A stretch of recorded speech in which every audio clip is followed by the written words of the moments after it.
वडाळी नजीक स्मशानभूमीत अघोरी प्रकार. निफाड तालुक्यात पुन्हा चर्चांना उधाण. अंत्यविधी दुसरीकडे पार. नदीकाठच्या वस्तीपासून दूर स्मशानभूमीमध्ये वारंवार प्रकार घडत असल्याची चर्चा. निफाड तालुक्यातील वडाळी नजीक असलेल्या स्मशानभूमीत अघोरी स्वरूपाचा प्रकार उघडकीस आल्याने परिसरात भीतीचं वातावरण निर्माण झालं आहे.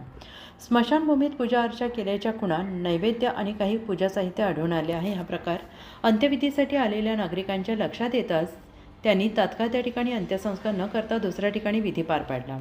आणि या घटनेची माहिती मिळताच वडाळी नजीकचे पोलीस पाटील रोहिदास होळकर यांनी घटनास्थळी भेट देऊन पाहणी केली. त्यांनी येथील पूजा साहित्य हटवून साफसफाई केली आणि नागरिकांनी अंधश्रद्धा आणि भानामतीच्या अफवांना बळी पडू नये असे आवाहन केले. दरम्यान मागील महिन्यात पिंपळगाव बसवंत MIDC परिसरातील स्मशानभूमीतही असाच अघोरी प्रकार घडला होता. त्यावेळी अंत्यविधीच्या ठिकाणी बाहुलीला एका मुलीचा फोटो बांधून ठेवण्यात आल्याने मोठी दहशत निर्माण झाली. मात्र सामाजिक कार्यकर्त्यांनी पुढाकार घेत जनजागृती केली आणि नागरिकांना धीर दिला. वडाळी नजीक येथे पहिल्यांदाच असा प्रकार घडला असला तरी निफाड तालुक्यात लोकवस्तीपासून लांब अथवा नदीकाठावर असणाऱ्या स्मशानभूमींमध्ये वारंवार अशा घटना घडत असल्याची चर्चा रंगू लागली आहे. त्यामुळे प्रशासनाने या ठिकाणी लक्ष केंद्रित करून कायमस्वरूपी उपाययोजना कराव्यात अशी मागणी नागरिकांकडून होते आहे. स्मशानभूमीमध्ये एक असा प्रकार आहे, दाखव इकडे.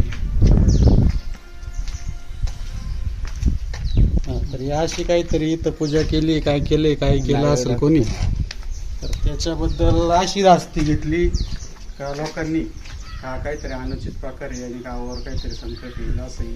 एक अंत्यविधी झाला सकाळी. आमची अंत्यविधीची ही मुख्य जागा आहे कायमची, तर त्याच्या धास्तीने अंत्यविधी हे बघा इकडं खाली करण्यात आला. तर आपला महाराष्ट्र संतांची भूमी, महाराष्ट्रामध्ये 15-15, 20-20, 24-24 वर्ष, 12-12 वर्ष तपश्चर्या केलेले संत आहे. त्यांना देव भेटले का नाही त्यांच्या मनाला माहिती.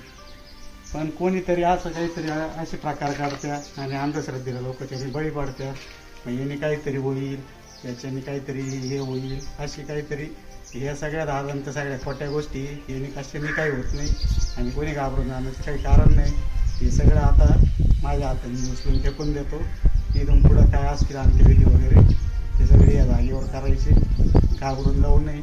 सगळ्या ग्रामस्थांना याच्यावर माझ्या पद्धतीने मी माझ्या वतीने आवाहन करतो आणि काय ते सगळं माझ्या हाताने उचलून आपण फेकून देतो.